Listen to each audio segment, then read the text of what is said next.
الحمدللہ وحدہ والصلاۃ والسلام علی من لا نبی بعدہ اما بعد فاعوذ باللہ من الشیطان الرجیم بسم اللہ الرحمن الرحیم۔ السلام علیکم ناظرین، صبح کی پرنور ساعتوں میں public news TV channel پر پروگرام صدائے قرآن لے کر ڈاکٹر محمد طاہر مصطفیٰ آپ کی خدمت میں حاضر۔ ناظرین کرام، آج صدائے قرآن میں جو ہمارا سبق ہے قرآن کریم کا چھٹا پارہ ہے، سورہ المائدہ ہے اور آیت نمبر 13 اور 14 ہماری گفتگو کا موضوع ہوگا۔ تو آئیے ناظرین کرام، سب سے پہلے آج کے سبق کی ہم تلاوت سماعت کرتے ہیں امام حرمین شریفین قاری عبدالرحمن السدیس کی آواز میں۔ بسم اللہ الرحمن الرحیم۔ پھر یہ ان کا اپنے ہی عہد کو توڑ ڈالنا تھا، جس کی وجہ سے ہم نے ان کو اپنی رحمت سے دور کر دیا اور ان کے دل سخت کر دیے۔ اب ان کا حال یہ ہے کہ الفاظ کا الٹ پھیر کر کے بات کو کہیں سے کہیں لے جاتے ہیں۔ جو تعلیم ان کو دی گئی تھی اس کا بڑا حصہ بھول چکے ہیں، اور آئے دن آپ کو ان کی کسی نہ کسی خیانت کا پتہ چلتا رہتا ہے۔ ان میں سے بہت کم ہی لوگ ہیں جو اس عیب سے بچے ہوئے ہیں۔ پس اے ہمارے حبیب، آپ ان کو معاف کر دیں اور ان کی حرکتوں سے چشم پوشی فرمائیں۔ اللہ انہی لوگوں کو پسند کرتا ہے جو احسان کی روش اختیار کرتے ہیں۔ اس طرح ہم نے ان لوگوں سے بھی پختہ عہد لیا تھا جنہوں نے کہا تھا ہم نصارہ ہیں، مگر ان کو بھی جو سبق یاد کرایا گیا تھا اس کا ایک بڑا حصہ انہوں نے بھی فراموش کر دیا تھا۔ آخر کار ہم نے ان کے درمیان قیامت تک کے لیے دشمنی اور آپس میں بغض و عناد کا بیج بو دیا، اور ضرور ایک وقت آئے گا جب اللہ انہیں بتائے گا کہ وہ دنیا میں کس طرح کے بہتان گھڑا کرتے تھے۔ ناظرین کرام، یہ ہمارا آج کا سبق ہے پروگرام صدائے قرآن میں، اور جب اس سبق کے مندرجات پر اور اس کی تعلیمات پر ہم جائزہ لیتے ہیں ناظرین کرام، تو ایک بات صاف طور پر عیاں ہوتی ہے کہ اللہ رب العزت نے اہل کتاب پر یعنی یہود و نصارہ پر ان کے عہد میں بے شمار ان پر احسانات کیے تھے اور ان کو ہدایت کے لیے واضح تعلیمات عطا کی تھیں۔ لیکن ناظرین کرام، جب انہوں نے اللہ رب العزت کی واضح تعلیمات کو ماننے سے انکار کر دیا تھا تو اس کی پاداش میں اللہ رب العزت نے پھر ان کو عذابوں سے ہمکنار کیا تھا۔ اور ناظرین کرام، یہاں بہت قابل غور بات یہ ہے کہ عذاب دو طرح کے ہوتے ہیں۔ ایک وہ عذاب جو حسی ہوتے ہیں، جو ظاہر ہوتے ہیں، جن کو محسوس کیا جا سکتا ہے اپنی آنکھوں سے، اپنے ادراک سے اور اپنے حواس سے۔ اور اس طرح کے ناظرین کرام جو ان پر عذاب آئے تھے ان میں خون کی بارش تھی، مینڈگوں کی بارش تھی، پتھروں کی بارش تھی، یا پھر زمین کا تختہ الٹ دیا جانا تھا جس سے وہ اوندے منہ گر گئے تھے۔ اور دوسری طرح کے عذاب ناظرین کرام وہ ہوتے ہیں جن کا تعلق ظاہر حسیات سے نہیں ہوا کرتا، ان کو اپنی آنکھوں سے دیکھا نہیں جا سکتا، لیکن ناظرین کرام ان کا تعلق ہوتا ہے باطنی کیفیت سے۔ ایک عذاب ظاہری کیفیت سے سامنے آتے ہیں اور دوسرے باطنی کیفیت سے سامنے آتے ہیں، اور اس طرح کے جو عذاب ہوتے ہیں ان میں دل و دماغ کا مسخ ہو جانا شامل ہوتا ہے، سوچنے سمجھنے کی صلاحیت مفقود ہو جاتی ہے، اللہ رب العزت سلب کر لیتے ہیں، اور پھر رحمت سے دور کر دیا جانا ہوتا ہے۔ ناظرین کرام، یہ وہ عذاب تھے جو ان پر نازل کیے گئے اللہ رب العزت کی طرف سے، حسی عذابوں کے ساتھ ساتھ یہ باطنی عذاب۔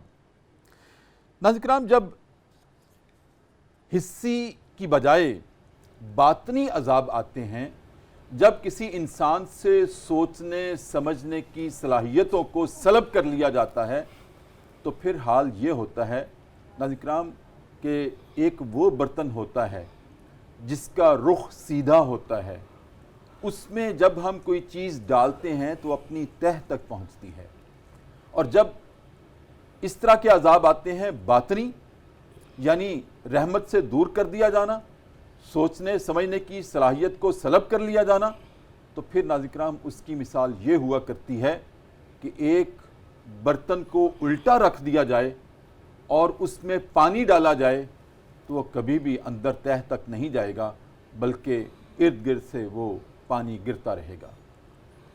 کیا مراد ہے اس سے؟ کہ جب اللہ اس طرح کے عذاب دیتا ہے تو دل کے اندر اس کی ہدایت اپنی جگہ نہیں بناتی، ناظرین کرام وہ ادھر ادھر سے سطح سے ظاہری سطح سے ایسے گرتی ہے اور دور ہو جاتی ہے جیسے پہاڑوں سے پانی گرتا ہے۔ تو ناظرین کرام یہ آج کے سبق کا خلاصہ ہے، اس سے ہمارے فکر و عمل کی کیا تطہیر ہوتی ہے اس پہ ہم گفتگو کرنے والے ہیں۔ اس کے علاوہ ناظرین کرام جب دل سخت کر دیے جاتے ہیں، رحمت سے دور کر دیا جاتا ہے اور سوچنے سمجھنے کی صلاحیتوں کو سلب کر لیا جاتا ہے، تو بعض اوقات ناظرین کرام انسان کی کیفیت یہ ہوتی ہے کہ وہ اپنی زبان سے ترشروع ہو جاتا ہے، کیونکہ اس کے دل کے اندر اللہ نے اپنی رحمت سمانے کی جگہ ہی نہیں بنائی، تو وہ اندرونی کیفیت، وہ باطنی کیفیت اس کے ظاہری جوارے سے بھی پتہ چلتی ہے کہ یہ انسان ہدایت سے خالی ہے۔ ناظرین کرام یہ بھی ہم دیکھتے ہیں جب بنی اسرائیل پر عذاب آئے ان کی ظاہری کیفیت بھی ایسے ہو جاتی ہے، اور جب ایسے ہو جاتی ہے تو ناظرین کرام ایک وہم ہمیں گھیرتا ہے۔ وہ وہم کیا ہوتا ہے؟ وہ پھر یہ وہم ہوتا ہے کہ بعض اوقات ہم کہتے ہیں جو ظاہری طور پر اپنی زبان سے ترشروع ہو تو ہم کہتے ہیں یہ شخص بس زبان کا کڑوا ہے، دل کا بہت اچھا ہے۔ ناظرین کرام اب سوچنے کی بات یہ ہے، یہ کون سا فلسفہ ہے کہ ایک انسان اپنی زبان سے دوسرے کی اہانت کرتا ہے اور دلیل یہ دی جاتی ہے کہ وہ دل کا بڑا اچھا ہے؟ میں نے اس دل کو کیا کرنا ہے؟ اور کیا اللہ رب العزت کے ہاں ایسے شخص کے اعمال قابل قبول ہیں جو دل کا تو اچھا ہے اور ظاہری زبان سے لوگوں کو تکلیف پہنچاتا ہے؟ ناظرین کرام یہ بھی آج ہم اپنے فاضل مہمانوں سے پوچھیں گے کہ اس کا فلسفہ کیا ہے اور اللہ کے ہاں اس کی قدر و قیمت کیا ہے جو زبان سے بہت کڑوا ہے اور دل کا اچھا ہے، اس کی شرعی حیثیت کیا ہے؟ ناظرین کرام یہ بھی آج ہم ڈسکس کریں گے پروگرام صدائے قرآن میں۔ ناظرین کرام ان ساری باتوں کو، ان گتھیوں کو سلجھا کر ہمارے سامنے رکھنے کے لیے میری دائیں جانب تشریف رکھتے ہیں آپ کے جانے پہچانے مفتی صدائے قرآن ماشاءاللہ، جو کہ اہل علم ہیں اور اپنے علم سے عالم کو منور کرتے ہیں۔ میں کہا کرتا ہوں عالم وہ ہوا کرتا ہے جو عالم کو اپنے علم سے روشن کرتا ہے، منور کرتا ہے اپنے علم کی روشنی سے۔ ناظرین کرام ماشاءاللہ آپ پی ایچ ڈی ڈاکٹر ہیں، آپ مفتی ہیں، آپ فقیہ ہیں، آپ قاری القرآن ہیں، آپ حافظ القرآن ہیں، جناب ڈاکٹر مفتی امداد محمود فرید، السلام علیکم۔ وعلیکم السلام ورحمۃ اللہ وبرکاتہ۔ کیسا الحال؟ الحمدللہ۔ خیریت سے ہیں؟ اور ناظرین کرام میری بائیں جانب بارگاہ رسالت مآب صلی اللہ علیہ وآلہ وسلم میں نذرانہ عقیدت پیش کرنے کے لیے، اس آواز کا رچاؤ پیدا کرنے کے لیے پروگرام صدائے قرآن کی آج مہمان بنی ہیں حوریہ شہزاد۔ ماشاءاللہ اللہ رب العزت نے ان کی آواز کو نبی کریم صلی اللہ علیہ وسلم کی محبت عطا کی ہے، عقیدت عطا کی ہے۔ آج پروگرام صدائے قرآن میں پہلی دفعہ مہمان بن رہی ہیں۔ السلام علیکم ورحمۃ اللہ۔ جی وعلیکم السلام۔ کیسی ہیں آپ؟ ٹھیک ہیں؟ الحمدللہ، اللہ کا شکر ہے۔ صاحب خیریت سے مزاج؟ جی اللہ کا بخیر؟ شکر، الحمدللہ۔ پروگرام کا مقدمہ آپ کے سامنے رکھا۔ بظاہر یہود و نصارہ اہل کتاب سے تخاطب ہے کہ انہوں نے اللہ رب العزت کی واضح تعلیمات کو ماننے سے انکار کر دیا تھا اور اس کے بعد ہم نے ان کے دل سخت کر دیے تھے۔ جیسے میں نے مقدمے میں بھی عرض کیا کہ پہلے اللہ احسانات کی بارش کرتا ہے، جو اس کی قدر کرتا ہے، پھر اللہ اور نوازتا ہے۔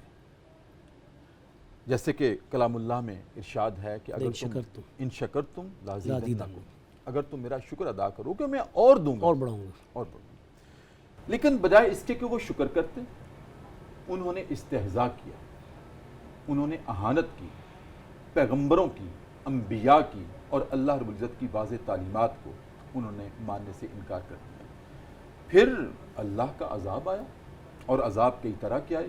ایک میں نے عرض کیا کہ حسی عذاب ہوتے ہیں, ایک باطنی عذاب ہوتے ہیں جن کو ہم اپنی آنکھوں سے نہیں دیکھ سکتے, اور ان میں دل کو سخت کر دیا جانا, رحمت سے دور کر دیا جانا, سوچنے سمجھنے کی صلاحیت کو سلب کر لیا جانا. اس سے میرا اپنے ناظرین کی رہنمائی کے لیے سوال یہ ہے, یہ تو ان پر آئے عذاب کہ ان کے دل ہم نے سخت کر دیا. ایک تو دل کی سختی کیا ہوتی ہے, اللہ کی رحمت سے دور کر دیا جانا, میں سمجھتا ہوں کہ بہت بڑی خسارے کی بات ہے انسان کے لیے. اس کی وسعت کیا ہے, اس کی معنویت کیا ہے, اس کا مفہوم کیا ہے؟ اور دوسرا اصل میرا سوال یہ ہے اپنے ناظرین کے لیے, کیا اس طرح کے عذاب آج بھی آتے ہیں؟ جو شخص اللہ کی بات کو ماننے سے انکار کرتا ہے اپنے عمل سے, اپنے جوارے سے, کیا اس کو بھی ایسے عذاب سے ہمکنار کیا جاتا ہے؟ میں آج کے معاشرے کی بات کرتا ہوں, نبی کریم صلی اللہ علیہ وسلم کی امت میں. بسم اللہ الرحمن الرحیم.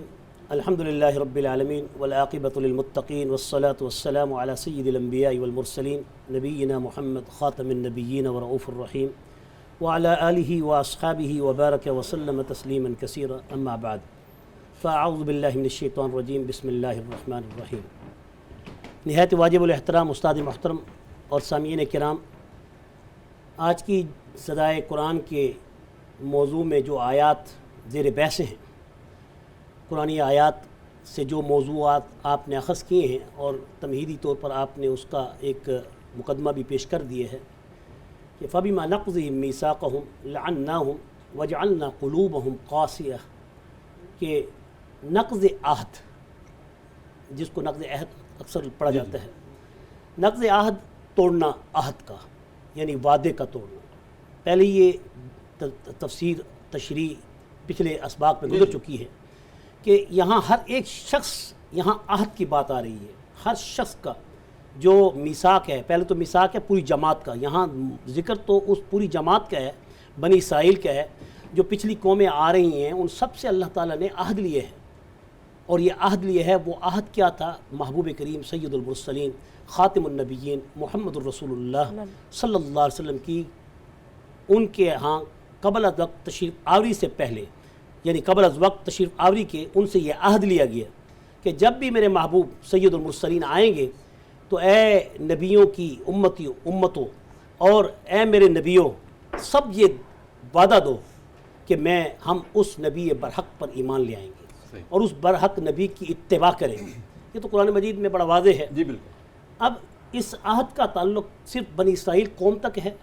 آپ کا جو بڑا پیارا سوال ہے اور بہت ضروری سوال ہے کہ اس کا تعلق صرف اس قوم تک ہے؟ نہیں, بلکہ اس کا تعلق پوری قیامت تک آنے والی ساری نسلوں انسانیت تک ہے. کہ قرآن ایک ایسا یعنی عجائبات سے مرقع کلام ہے کہ ولا ينقضي عجائبه ولا يخلق عن کثرت الرد, جس کے بار بار پڑھنے سے نہ اس کے مضامین پرانے ہوتے ہیں, نہ پڑھنے والا اس سے اکتاتا ہے. بالکل. اور یہ کبھی اپنے عجائبات کو ختم کرنے والا نہیں ہے. اور عجائبات ہر آئے دن نئے سے نئے ان الفاظ سے خود بخود اللہ تبارک و تعالیٰ اس کو کل یوم ہوا فی شأن. کل یوم ہوا فی شأن. تو یہاں اب یہ ہے کہ اصل بات یہ ہے کہ لعنت کا جہاں ذکر جو قرآن مجید کی اس آیت میں ہے, لعنت بھی ان کی ہاں کیا تھی, اب کیا ہے, مزید کیا ہوگی. جیسے آپ نے حصی طور پر بھی اس عذاب کو واضح کیا, اور باطنی طور پر بھی, معنوی طور پر بھی زہر کیے ان کے عذابوں میں. یہاں حسن اور مقاتل ایک بہت بڑے مفسر گزرے ہیں, ان کے نزدیک لعنت سے مراد یہ ہے کہ جس سے صورتیں مسخ ہو جاتی تھیں اس وقت. آپ صلی اللہ علیہ وسلم کی دعاؤں سے ہماری صورتیں مسخ نہیں ہوتی. اس امت محمد پر یہ احسان عظیم ہے جو 3 دعائیں حضور کی قبول کی گئیں, اور 3 دعاؤں میں 2 دعائیں قبول کی گئیں اور 1 دعا قبول نہیں ہوئی, یعنی اللہ تعالیٰ نے مؤخر رکھی. تو ان میں صورتیں تو مسخ نہیں ہوئیں لیکن دل مسخ ہو رہے ہیں. آج دل مسخ ہو رہے ہیں, اور اس لیے آگے ذکر جو آتا ہے وجعلنا قلوبہم قاسیہ. تو حسن اور مقاتل کی تفسیر کے مطابق وہ صورتیں ان کی مسخ ہو جاتی تھیں, یا پھر ان کو بطور رحمت یعنی جو لعنت کی معنی ہے بعید از رحمت اللہ, اللہ تعالیٰ کی رحمت سے دور کر دینا. تو دور کرنے والے پر کسی قسم کی کوئی نرمی نہیں ہوتی, کوئی اس پر احسان نہیں ہوتا. مثال دی کہ الٹا برتن ہو, اس لیے اسی لیے اللہ تعالیٰ نے جزیہ ان کفار پہ رکھا. یہ ان کے اوپر لعنت ہے کہ ان کے اوپر جزیہ کا اطلاق بھی کیا گیا. پھر یہاں تک کہ سیدنا عیسیٰ علیہ السلام جب آئیں گے تو وہ اس جزیہ کو بھی ختم کر دیں گے. تین چیزیں ختم کریں گے نا، جن میں دجال کو قتل کریں گے اور خنزیر پگ سور کو قتل کریں گے، اور تیسرے نمبر پر کس کو؟ جزیہ بھی ختم کر دیں گے۔ علماء پوچھتے ہیں، ہم پوچھتے ہیں جزیہ کیوں ختم کر دیں گے؟ کیا کافروں سے جزیہ لینا منع ہے؟ وہ تو اسلام کا ایک جہاد میں قتال فی سبیل اللہ میں سب سے اہم ایک رکن ہے کہ جب کوئی مسلمان قوم فاتح بن کے آتی ہے تو یا جزیہ لیتی ہے یا ان سے قتال ہمارے کرتی ہے۔ ناظرین بہت سادہ بھی ہیں، جزیے کی بھی جزیہ اس کو کہتے ہیں جس میں ان کو امان دے کر ان کی جان اسلامی ریاست میں اسلامی ریاست میں ان کی جان خلاصی کر دی جائے، لیکن حقوق کی حفاظت کی ان کے جائے، حقوق کی حفاظت کی جائے، اور جزیہ لے کر ٹیکس جس کو ہم دوسری شکل میں لفظوں میں استعمال کر غیر سکتے مسلموں ہیں، غیر مسلموں سے۔ اور یہ پھر سیدنا عیسیٰ علیہ السلام جب اس دنیا پہ جب نزول فرمائیں گے، جو جسد مارو آسمانوں پر ہیں، جب وہ آئیں گے تو آپ جزیہ بھی ختم کر دیں کہ اب سوائے قبول اسلام کے یا قتال کے اور کوئی بات قبول نہیں کی جائے گی۔ یہی وجہ ہے کہ جزیہ بھی وہ سخت کر دیں گے، ختم کر دیں گے، اور یہ رسول اللہ صلی اللہ علیہ وسلم کے حکم سے کریں گے۔ وقت طے ہوگا کہ یا تو اسلام قبول کرنا ہے، اسلام قبول کرنا یا ہے، نہیں کرنا اور ہے، تو پھر یہ شریعت محمدی کا یہ آخری رکن ہے جس پر عمل سیدنا عیسیٰ کے زمانے میں ہوگا۔ حالانکہ الیوم اکملت لکم دینکم واتممت علیکم نعمتی ورضیت لکم الاسلام دینا، دین تو سارا کا سارا مکمل کر کے اتمام کے ساتھ اللہ نے رسول اللہ کو پیش کر دیا۔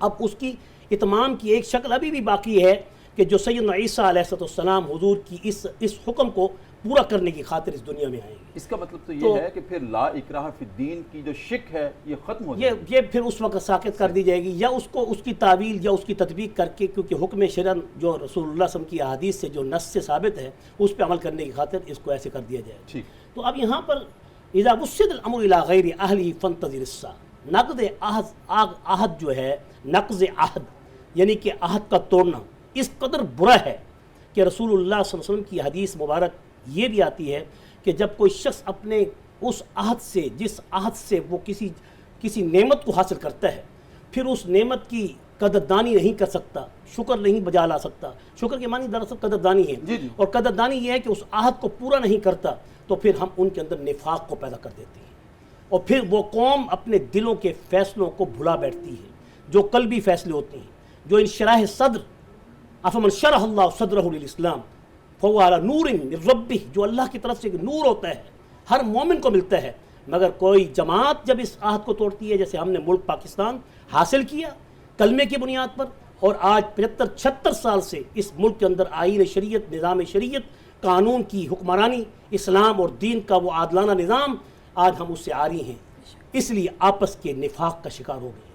یہ قوم اس وقت تک سکون نہیں پا سکتی، یہ قوم اس وقت تک یہاں چین نہیں پا سکتی، یہ قوم اس وقت تک اس ملک میں اطمینان نہیں پا سکتی، کیونکہ جس ملک کے حصول میں ہم نے سب سے بڑا نعرہ پاکستان کا مطلب کیا، لا الہ الا اللہ، ہم نے اجتماعی طور پر اس عہد کو، اس وعدے کو توڑا ہے، اور آج تک ہمارے اوپر ایسے حکمران مسلط ہو رہے ہیں کہ جس کی وجہ سے ہم اس عہد کو پورا کرنے سے اب عاری ہو چکے ہیں، حتیٰ کہ اب دل بھی سخت کر دیے گئے ہیں، جو اس لعنت کے بعد کا اثر ہے کہ جب تم نقض عہد کرو گے تمہارے دل سخت کر دیے جائیں گے۔ اور حضور نبی کریم صلی اللہ علیہ وسلم کی حدیث مبارک ہے، ان ابعد القلوب الی اللہ تعالی القلب القاسی، کہ اللہ کے ہاں اس دنیا کے اندر اللہ تعالیٰ سے سب سے دور کرنے والی چیزوں میں سے جو دور کرنے والی چیز ہے وہ قلب قاسی ہے، یعنی قساوت قلبی ہے، دل کا سخت ہو جانا ہے، اور دل کا سخت ہونا اس وقت ہوتا ہے جب ہم اپنے قول و قرار اور اپنے وعدوں سے جب انحراف کرتے ہیں تو اس وقت ہمارے دلوں کے اندر سختی پیدا کر دی جاتی ہے، کیونکہ وہ بعید الی الرحمہ، اللہ کی رحمت سے وہ بندہ دور ہو جاتا ہے۔ جب اللہ کی رحمت سے دور ہو جائے گا تو رحم اس کے اندر سے نکل جائے گا، جب رحم نکل جائے گا تو اس کا دل سخت ہو جائے گا۔ یہی وہ وجہ ہے کہ بنی اسرائیل کے دل سخت ہو گئے اور انہوں نے پیغمبروں کو بھی قتل کرنا شروع کر دیا، سیدنا یحییٰ علیہ السلام، سیدنا پھر عیسیٰ کے پیچھے، پھر یہاں تک کہ ان پر جو اللہ تعالیٰ نے جو رحمتیں رکھی تھیں کہ ان تمام اس بنی اسرائیل کو پوری جہانوں میں ہم نے فضیلت بخشی تھی، اور ان میں انبیاء کی کافی تعداد آئی، اور ان کے اندر اللہ تعالیٰ نے ان کو ملوک بنا کے رکھا۔ ہر بنی اسرائیلی ایک ملک تھا، ایک بادشاہ تھا۔ کسی بادشاہ کے ہونے کے لیے 3 چیزوں کا ہونا ضروری ہے، یعنی ایک انفرادی طور پر کہ اس کو اپنے وطن کا رزق، اور پھر اس کو ایک فرما بردار بیوی، اور پھر اس کو سواری، اور پھر اس کو اپنا گھر۔ خوش بختی کی علامات ان کے پاس ساری کی ساری موجود تھیں، اور ان کو بڑے وسیع گھر دیے جاتے تھے، گھروں کے اندر ان کی نہریں ان کے گھروں کے اندر چلا کرتی تھی، اتنے بڑے گھر تھے ہر بنی اسرائیلی کی، مگر انہوں نے ناقدری کی، اور اس ناقدری کی پاداش میں اللہ تعالیٰ نے ایک ان کے دل کو سخت کر دیا، اور دل کے سخت کرنے کے بعد جو اس کا نتیجہ ہے وہ انشراح صدر ہے جو اللہ کی طرف سے علوم کی بارش ہوتی ہے، جس میں وہ عالم ان کے بڑے بڑے ان کے رہبان انہوں نے وہ علم حاصل کرنے کے باوجود اپنے علم کو بھلا بیٹھے۔ وَنَسُوا حَظًّا مِمَّا ذُكِّرُوا۔ بالکل ٹھیک۔ آپ کی اجازت سے ایک وقفہ ہے۔ ناظرین کرام، جناب ڈاکٹر مفتی امداد محمود فرید اس عذاب کا ذکر کر رہے تھے جو اللہ رب العزت نے بنی اسرائیل پر یا یہود و نصارہ پر یا اہل کتاب پر نازل کیا، جس کا تعلق ظاہری حسیات سے نہیں تھا، جیسے میں نے عرض کیا، وہ باطنی عذاب جس میں دل کا سخت کر دیا جانا، اپنی رحمت سے دور کر دیا جانا۔ اور ناظرین کرام، جب دل سخت ہو جاتے ہیں تو پھر انسان کو ترس نہیں آتا۔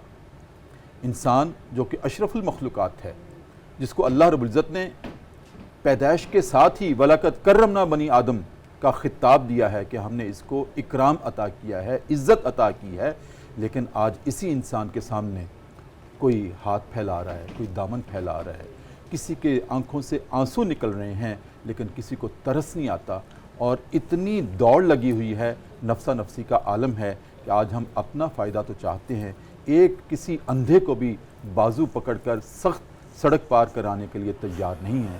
یہ دل کی سختی نہیں تو اور کیا ہے؟ ناظرین کرام، آج مساجد میں جہاں ہم سجدہ ریز ہوتے ہیں، اللہ سے مانگتے ہیں، اور کوئی مجبور ہو، بہت مفلس شخص مفلس ہے، مجبور ہے، مسکین ہے، غریب ہے، اگر وہ اپنے حالات کی گریہ زاری کرتا ہے تو ہم اس کو ڈانٹتے ہیں، جبکہ کلام اللہ کی واضح ہدایت ہے فَأَمَّا السَّائِلَ فَلَا تَنْهَرْ، کسی سائل کے ساتھ جھڑک کے بات نہ کیا کرو۔ یہ دل کی سختی نہیں تو اور کیا ہے؟ ناظرین کرام، ہم اپنی تمام ضروریات پوری کرتے ہیں، لیکن کوئی اتنا اپنی ضروریات سے لاچار ہو چکا ہے کہ وہ حرام کا لقمہ کھانے سے بھی گریز نہیں کرتا۔ ہمیں دیکھ کے ترس نہیں آتا۔ یہ دل کی سختی نہیں تو اور کیا ہے؟ ناظرین کرام، اس پہ مزید ہم بات کرتے ہیں، وقفہ ہے پروگرام صدائے قرآن میں، اور وقفے میں ہم جایا کرتے ہیں دربار رسالت میں، اور اپنے نبی کریم صلی اللہ علیہ وسلم کی ذات اقدس پر والہانہ انداز میں درود کریم کا نذرانہ پیش کرتے ہیں، اور واپس آتے ہیں۔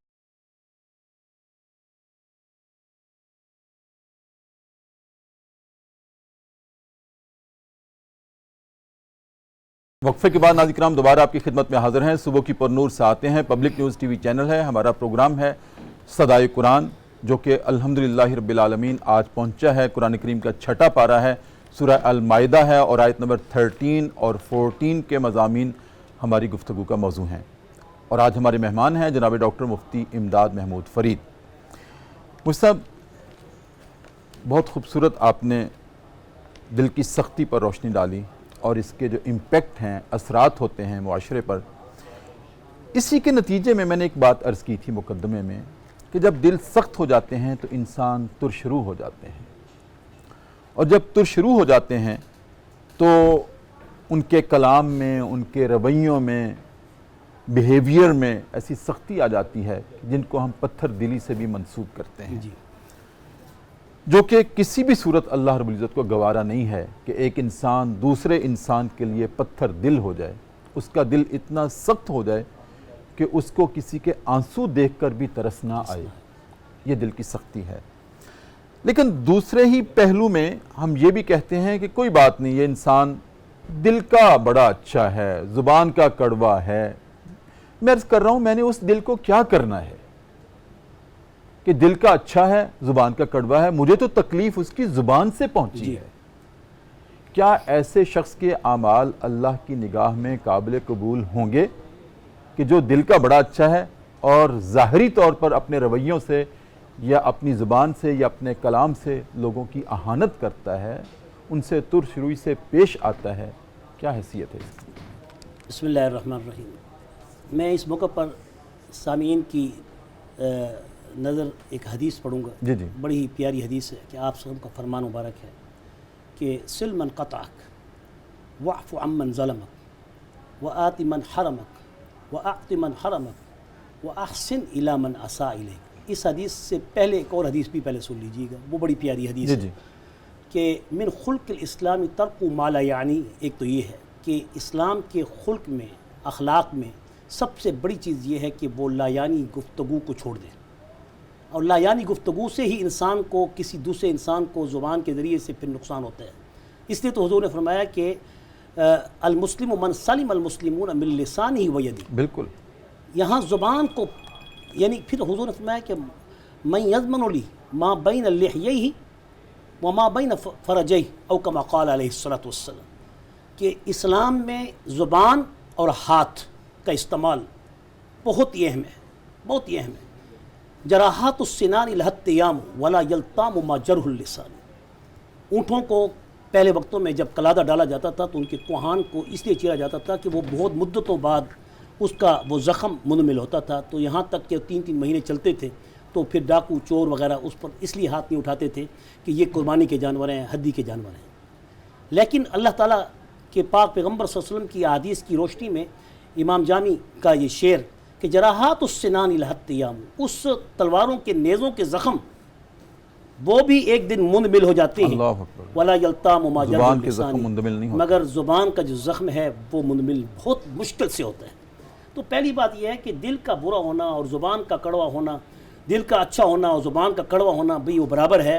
میں تو اس کو رسول اللہ صلی اللہ علیہ وسلم کی احادیث اور حسن خلق اور اس انداز خطابت آپ کا بیان، اور جس میں آپ نے فرمایا المؤمن غر کریم والفاجر خب اللعین، وہ چور چتار نہیں ہوتا، چکار نہیں ہوتا، وہ زبان میں نہایت ہی نرم لین ہوتا ہے زبان سے۔ جب اللہ تعالیٰ زبان کے اوپر بار بار کہہ رہے ہیں، حضرت موسیٰ کو بھی کہہ رہے ہیں کہ قولوا للناس حسنا، جب اللہ نے رسول اللہ کو فرما دیا قولوا للناس حسنا، تو سب سے پہلی بات یہ ہے کہ ہماری کلام میں جو نرمی ہے وہ سب سے بڑی اخلاق کی پہلی سیڑھی ہے، اور پھر اس کے بعد اگر کوئی غلطی ہو جائے تو پھر اس کے بعد معافی ہے۔ پھر وہ ہو سکتا ہے انسان جذبات ہوتے ہیں، انسان غصے میں آ گیا ہے، آخر انسان کے تقاضے ہیں، کچھ انسان کی مجبوری ہیں، کوئی گھر کی وجہ سے، کوئی اور معاملات کی وجہ سے پریشان ہوتا ہے، اس نے سخت الفاظ سے کچھ کہہ دیا، لیکن اس نے پھر ان سخت لفظوں کے کہنے پر پشیمانی کی، ندامت کی، معافی مانگی، تو تب وہ اس کے دل کی پاکی کی دلیل ہوگی۔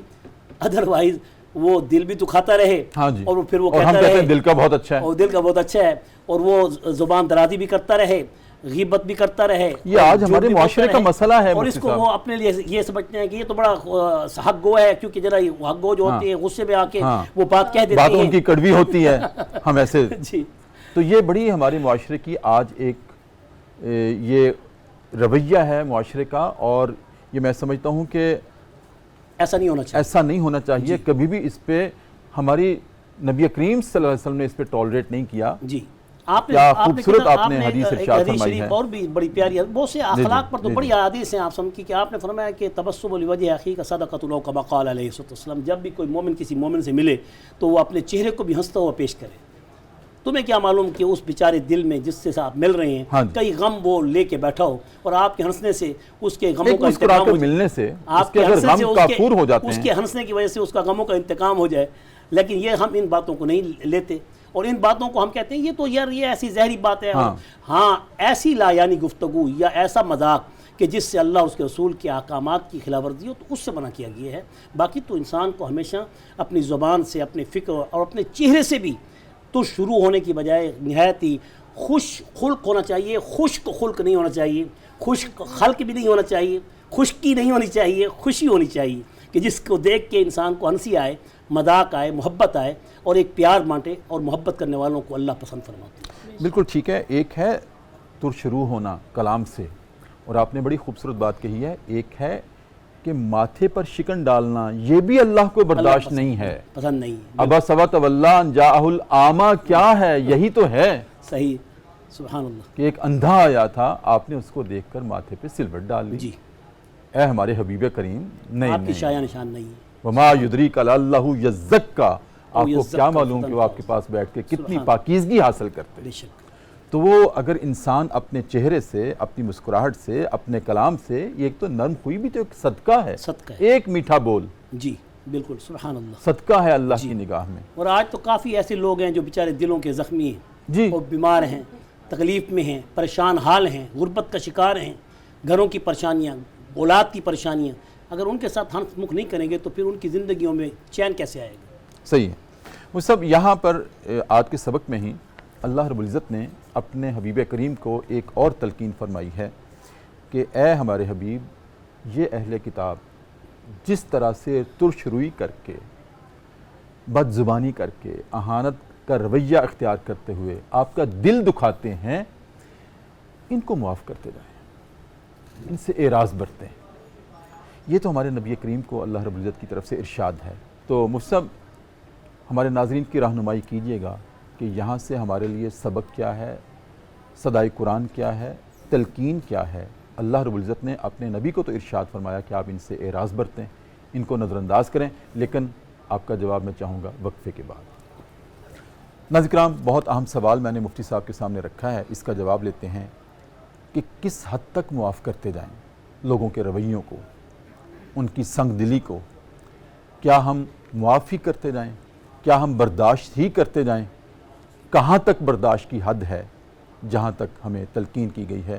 اس کا جواب لیتے ہیں مفتی صاحب سے۔ وقفہ ہے ایک مرتبہ پھر صدائے قرآن میں، اور دوبارہ چلتے ہیں دربار رسالت میں، اور اپنے نبی کریم صلی اللہ علیہ وسلم کی ذات اقدس پر والہانہ انداز میں ایک مرتبہ پھر درود کریم کا نذرانہ پیش کرتے ہیں اور واپس آتے ہیں۔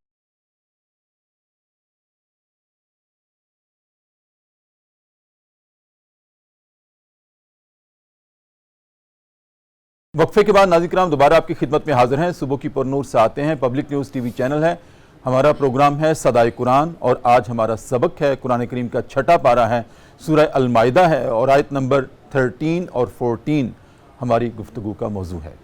جی مفتی صاحب، میں نے سوال وقفے سے پہلے کیا تھا۔ قرآن مجید کا اسلوب ایک خاص بھی ہے، حکم کے اعتبار سے عام بھی ہے، خاص بھی ہے۔ یہاں اگرچہ حکم خاص ہے جی جی رسول اللہ صلی اللہ علیہ وسلم کی ذات اقدس کے لیے، لیکن قرآن کا جو حکم عام ہے وہ یہ ہے، وَإِنْ عَاقَبْتُمْ فَعَاقِبُوا بِمِثْلِ مَا عُوقِبْتُمْ بِهِ۔ صحیح۔ لیکن آگے پھر بھی فرما دیا کہ اگر تم بدلہ چکانا بھی چاہتے ہو تو بدلہ چکاؤ، اتنا چکاؤ جتنا کہ تمہارے اوپر ظلم ہوا ہے۔ وَإِنْ عَاقَبْتُمْ فَعَاقِبُوا بِمِثْلِ مَا عُوقِبْتُمْ بِهِ وَلَئِنْ صَبَرْتُمْ لَهُوَ خَيْرٌ لِلصَّابِرِينَ۔ احسن یہ ہے کہ اگر صبر کر کے معاف کر دیں تو وہ آپ کے لیے زیادہ بہتر ہے۔ اور نبی کریم صلی اللہ علیہ وسلم کا مزاج مبارک کیونکہ مقربین اور اللہ تعالیٰ کے ہاں بہت ہی اعلیٰ ہے، تو حسنات الابرار سیئات المقربین، جیسے کہ ایک صوفیاء کا مقولہ ہے کہ بعض مرتبہ عام لوگوں کے جو گناہ ہوتے ہیں تو گناہ ہوتے ہیں، لیکن عام لوگوں کی جو نیکیاں بھی ہوتی ہیں وہ مقربین کے لیے وہ بھی گناہ ہوتے ہیں۔ مثال کے طور پہ ہنسنا عام منع تو نہیں ہے، لیکن مقربین کا زیادہ ہنسنا ان کے لیے آزمائش کا باعث بن جاتا ہے، ان کے لیے تھوڑی سی فراخی آزمائش کا باعث بن جاتی ہے، تھوڑی سی خوشی زیادہ کرنا ان کے لیے آزمائش کا باعث بن جاتی ہے۔ آپ صلی اللہ علیہ وسلم کا یہ حکم دراصل یہ ایک سبق ہے عظیمت اور اس میں رخصت میں، عظیمت اور رخصت میں ایک امت کو اس آیت سے سبق دیا جا رہا ہے کہ آپ کو عظیمت اختیار کرنی چاہیے اور ہمیشہ معافی کے جذبے سے رہنا چاہیے۔ اور نبی کریم صلی اللہ علیہ وسلم نے اپنے ماتحتوں سے بار بار معافی کے جذبے کو عام کیے ہیں، اور آپ نے فرمایا کہ اگر 10 دفعہ بھی آپ کا کوئی غلام یا آپ کا کوئی ماتحت غلطی کرے تو اس کی غلطی اگر وہ ملکی غلطی نہ ہو، قانونی غلطی نہ ہو، اس کی ذاتی غلطی ہو جس سے اس کے آپ کے درمیان اس کا نقصان کا تعلق ہو، تو اس نقصان کو برداشت کرتے ہوئے اسے 10 مرتبہ بھی معاف کرنا پڑے تو اسے معاف کر دو۔ ہاں البتہ اگر قانون کو وائلیٹ کر رہا ہے کوئی، یا اسلام اور دین کو اگر وہ اس کی خلاف ورزی عالمی سطح پہ کر رہا ہے، دینی سطح پہ کر رہا ہے، تو اس کا پھر وہ معافی تو پھر وہ قابل جرم وہ سزا وہ پھر جو قابل معافی نہیں ہو سکتی۔ اس کا تو پھر حق ہے کہ معاشرے میں فساد سے بھی بچانا ہے، تو فساد کو بچانے کی خاطر اگر ہم ہر ایک کو معافی دیتے جائیں تو اس طرح کی معافی سے پھر وہ لوگ جو مزاجن جن کے مزاج اس طرح پر اکڑ یعنی بن چکے ہوتے ہیں کہ ہم نے پھر معافی کرا لینی ہے، ہم نے پھر معاف کرا دینے ہیں، پھر ہم نے اس کے بعد پھر اپنا معاملہ ایسے طے کرنا ہے، تو پھر وہ تو ایک معاملے میں پھر وہ تو ملکی قوانین کے اندر پھر مذاق ہو جائے گا، پھر تو ہر شخص قانون کو ہاتھ میں لانا شروع کر دے گا۔ یہاں اتنی آسانی ہے کہ ہر کوئی معاف ہو جاتا ہے۔ معافی کے درجے ہیں ذاتی طور پر، قانونی طور پر، سرکاری طور پر، معاملات کے اعتبار سے اور دینی معاملات کے اعتبار سے، اخلاقی اعتبار سے، تو ان کی اپنی اپنی کیٹیگریز ہیں۔ ان میں پھر جس میں ذاتی طور پہ کوئی نقصان کا کسی کو، جیسے رسول اللہ کی ذات اقدس کیونکہ احسن انک لعلی خلق عظیم کے مالک ہیں، اور سلمن قطع کو حکم کیا گیا ہے۔ آپ صلی اللہ علیہ وسلم کی حدیث ہے کہ جو آپ سے توڑے اسے جوڑو، حالانکہ یہ تو بات ہم عام طور پہ نہیں دیکھتے۔ سلمن قطع، جو آپ سے توڑے اسے جوڑو، وَأَعْطِ مَنْ حَرَمَكَ، جو آپ کو محروم کرے پھر اللہ آپ کو دے تو آپ اس کو محروم مت کریں، اگر وہ آپ کے پاس آئے تو اس کو عطا کرو۔ وَأَعْطِ مَنْ حَرَمَكَ وَأَحْسِنْ إِلَىٰ مَنْ أَسَاءَ إِلَيْكَ، اور پھر دوسری جو لفظ ہیں کہ وَأَعْطِ مَنْ حَرَمَكَ وَأَحْسِنْ إِلَىٰ مَنْ أَسَاءَ إِلَيْكَ، جو آپ کے بارے میں برا سوچے آپ اس کے بارے میں اچھا سوچیں، اس کے بارے میں برائی مت سوچیں۔ آپ کو 10 دفعہ کوئی آگے کہے کہ وہ آپ کے بارے میں یہ کہہ رہا ہے، آپ اس کے بارے میں اپنے دل کے اندر فیصلہ کریں، یا اللہ یہ معاملہ تیرا اس کا ہے، اگر یہ بات سچ بھی کر رہا ہے تو میں اس کے بارے میں برائی نہیں سوچتا، میں اس کے بارے میں برا نہیں سوچوں گا، تو اس کے دل کو بھی پاک کر دے، صاف کر دے، تو یقیناً اس کی اس پاکی و صافی سے وہ اگر غلط بھی ہوگا تو اللہ تعالیٰ اس کے دل کو اصلاح طلب کر دے گا اور وہ اصلاح کی طرف آ جائے. بالکل ٹھیک. صاحب بہت شکریہ جزاک اللہ.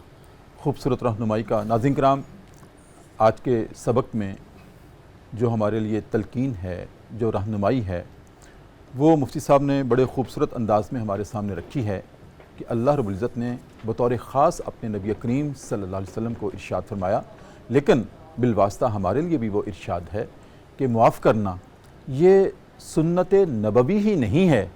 ناظرین کرام، سب سے پہلے یہ سنت اللہ ہے. اللہ معاف کرتا ہے اور بن مانگے معاف کرتا ہے. آپ ذرا تصور کریں، کبھی رات کو تنہا بیٹھ کے ایک مرتبہ ایک لمحے کے لیے سونے سے پہلے جائزہ لے لیا کریں کہ آج میں نے کتنی مرتبہ اللہ کے قانون کو توڑا تھا، کس کس جگہ پر کس کس انداز میں اپنے رویوں سے اللہ کی نافرمانی کی تھی، لیکن وہ تو معاف کر رہا ہے. آج اگر ایک انسان دوسرے انسان سے ناراض ہو جائے، وہ اس کی طرف اپنا چہرہ نہیں کرتا، اس کے حقوق کو سلب کر لیتا ہے، اس کو کھانے کے لیے دینا پسند نہیں کرتا. اور اللہ تو ہمیں رزق بھی دیے جا رہا ہے، اللہ تو ہمیں عزتیں بھی دیے جا رہا ہے، اس کے باوجود کہ ہم اس کی نافرمانی کرتے ہیں وہ معاف کیے جا رہا ہے. اور کچھ ہمارے اوپر حق ہے. ایک تو وہ بن مانگے، ہمارے بن کہے، بغیر مطالبے کے وہ معاف کیے جا رہا ہے. بعض اوقات ہم معافی مانگتے ہیں، وہ ہمارے معافی مانگنے پر معاف کرتا ہے، لیکن اگر یہ سوچا جائے کہ یہ گناہ کیا، یہ نافرمانی کی، پھر اللہ سے معاف کروا لیں گے، تو پھر اس طرح اللہ بھی ناراض ہو جاتا ہے. پھر وہ بار بار معاف نہیں کرتا، وہ اپنے ساتھ اس کو استہزاء سمجھتا ہے کہ تم نے کیا مذاق بنا رکھا ہے کہ ابھی ایک گناہ کیا، ایک نافرمانی کی، ایک حکم کو توڑا، میں نے معاف کر دیا، اور پھر اس نیت سے کرتا ہے کہ میں پھر معاف کروا لوں گا. یہ سند کہاں ہے تمہارے پاس کہ میں پھر معاف کر دوں گا؟ ناظرین کرام، پھر اللہ کا وہ ایک قانون سزا وہ حرکت میں آتا ہے، اور پھر انسان کو آزمائشوں میں مبتلا کیا جاتا ہے، اس کو جھٹکا دیا جاتا ہے کہ تم نے مذاق بنا لیا تھا معافی کو. اسی طرح نبی کریم صلی اللہ علیہ وسلم نے بھی معاف کیا ہے. آپ کی ساری مکی زندگی معافی پر ہی مبنی تو ہے. آپ پر کتنے مصائب ڈھائے گئے، کتنے آلام آپ پہ ڈھائے گئے، لیکن آپ لمحہ بلمحہ معاف کرتے رہے. لیکن جب مدنی دور آتا ہے تو اللہ رب العزت نے بھی اپنے نبی کو تلقین کر دی، اے نبی، معافی کی جو مشق تھی وہ 13 برس تک آپ نے کی تھی، اب وہ مکمل ہو گئی ہے. اب اگر مزید ان کو معافی دی تو یہ سمجھیں گے پیغمبر اسلام اور اس کے ماننے والے ان میں ہمت نہیں ہے، وہ کم ہمت ہیں، کم حوصلہ ہیں. اے نبی، اب آپ کو جنہوں نے ستایا ہے اور ستانے سے باز نہیں آ رہے، وہ یہاں تک آپ سے ٹکراؤ کرنے کے لیے آ گئے ہیں مدینہ میں، تو اے نبی آ جائیں، پھر آپ فتح آپ کی ہوگی. بہت معاف کر دیا. معافی کی ایک حد ہوتی ہے. ایک بات تو ناظرین کرام یہ تھی جو آج کا ہمارا سبق تھا، اور دوسری مفتی صاحب نے بڑی خوبصورت بات کہی کہ ہنسنا ہمارے دین اسلام میں، مسکرانا منع نہیں ہے، لیکن اگر کوئی سب کچھ بھول بلا کر کہ میرے رب کی تعلیم کیا ہے، میرے رب کا حکم کیا ہے، میرے حقوق کیا ہیں، میری ذمہ داریاں کیا ہیں، انسان ان سے لاپرواہ ہو کر اور بے پرواہ ہو کر ہر وقت ہنستا ہی رہے، پھر اس کے لیے یہ بھی تلقین ہے کہ ہر روز کا ہنسنا تجھے برباد نہ کر دے، تنہائی کے لمحوں میں کبھی رو بھی لیا کر. سبحان اللہ. ناظرین کرام، اسی کے ساتھ آج کا پروگرام صدائے قرآن اپنے اختتام کو پہنچتا ہے. اپنے میزبان ڈاکٹر محمد طاہر مصطفیٰ کو اجازت دیجیے، اور اب میں گزارش کروں گا حوریہ شہزاد سے کہ وہ بارگاہ رسالت مآب صلی اللہ علیہ وآلہ وسلم میں اپنی خوبصورت آواز میں نذرانہ عقیدت پیش کریں. کرم سے کار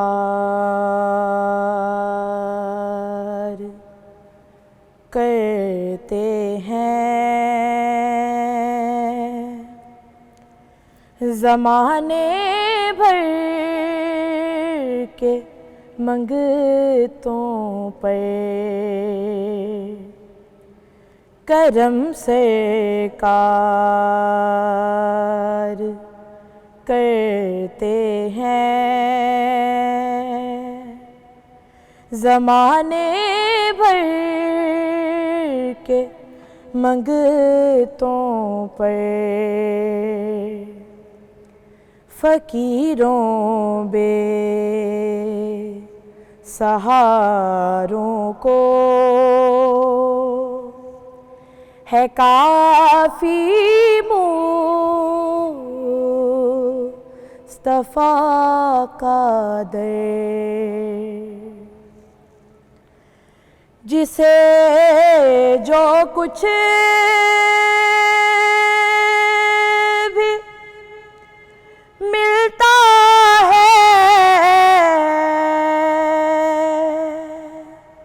محمد کا وہ صدقہ ہے، جسے جو کچھ بھی ملتا ہے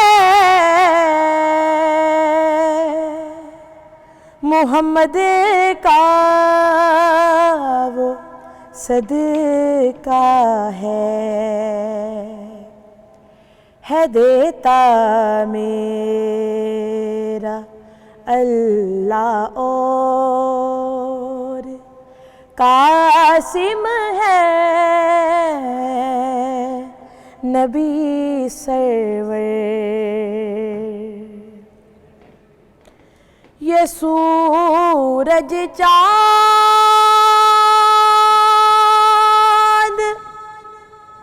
تارے بھی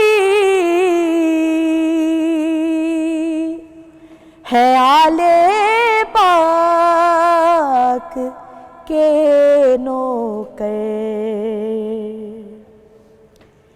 یہ سورج چاند تارے بھی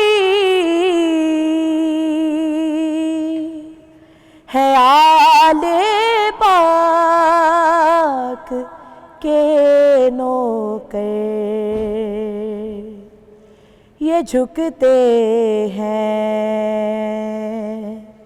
جہاں سارے